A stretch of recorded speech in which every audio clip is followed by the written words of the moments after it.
Olá, eu sou Isabela Cavalcante, estudante de Biomedicina no CEUB, e eu fiz essa pesquisa em associação com a minha colega Giovana Ribeiro, sob a orientação do professor Paulo. E hoje eu vou falar um pouquinho sobre a associação entre a obesidade e os polimorfismos da interleucina 6 e do receptor da leptina. Eu gostaria de agradecer ao CEUB, ao CNPq e ao UNB por essa oportunidade. Bom, falando um pouquinho sobre a obesidade, ela é um acúmulo intenso da gordura corporal a partir de um desbalanceamento energético. É classificada assim hoje em dia. Só que tem sido visto que ela pode ser classificada como um quadro inflamatório. Por quê? Os indivíduos obesos apresentam altos níveis de marcadores inflamatórios quando são comparados a pessoas eutróficas. E ela apresenta uma etiologia multifatorial. A gente tem fatores metabólicos, ambientais e genéticos.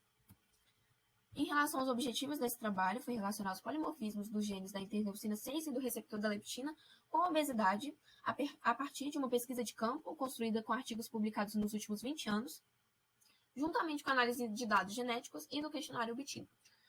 Bom, a leptina é um hormônio secretado pelo tecido adiposo, ela regula o apetite, então quando a gente tem um aumento da leptina, tem um impedimento da composição de neuropeptídeos oxígenos, e isso vai levar a uma diminuição do apetite. Então, o aumento da leptina sinaliza ao nosso corpo de que a gente precisa diminuir o consumo de alimentos. Só que, quando você tem um polimorfismo no receptor da leptina, isso vai gerar uma menor especificidade entre o receptor e a molécula. Então, não vai ter essa sinalização hormonal de que você precisa parar de se alimentar. Então, vai voltar a ter o aumento do apetite. Em relação à interleucina 6, ela está relacionada à metabolização de lipídios e da glicose.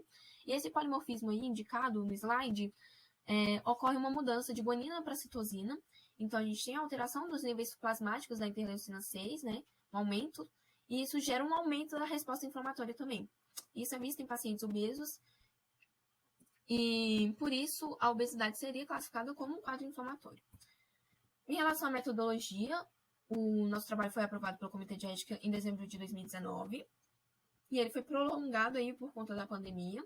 E ao longo desse tempo, a gente fez a coleta de dados de pacientes com a aplicação de um questionário para entender sobre os hábitos de vida deles. E depois a gente fez extração do DNA da mucosa bucal e a análise dos polimorfismos. Em relação aos resultados, aqui a gente tem dois géis representativos. O gel da esquerda está mostrando o gene da IL6 e o gel da direita está mostrando da LEPR. Então, na IL6, em relação ao polimorfismo que a gente analisou, o genótipo mutado era esse daí que tem apenas o fragmento de 198 pares de bases. Então, no caso da figura demonstrada, é o paciente 3. E é o genótipo CC. E cerca de 11% dos nossos participantes tiveram a presença desse genótipo mutado.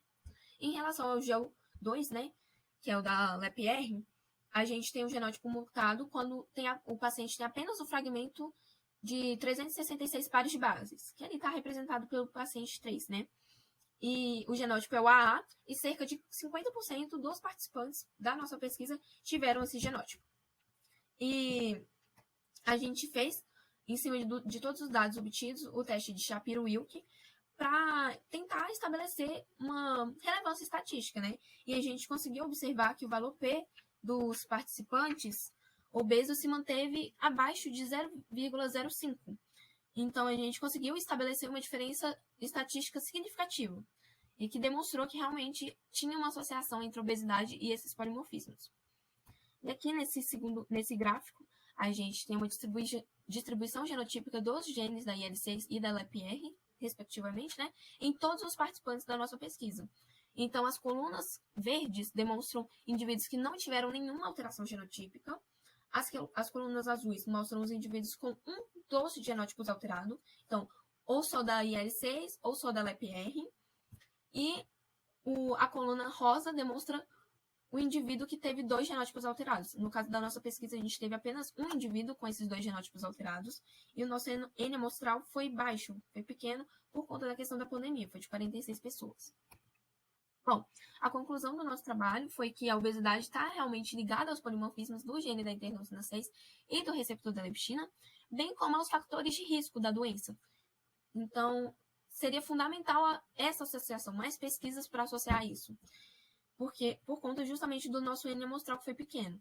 Mas, mesmo sendo pequena, a gente viu uma conexão entre a obesidade entre o meio ambiente e a expressão ou não da obesidade. Reforçando, assim, que os mecanismos epigenéticos devem ser elucidados, né?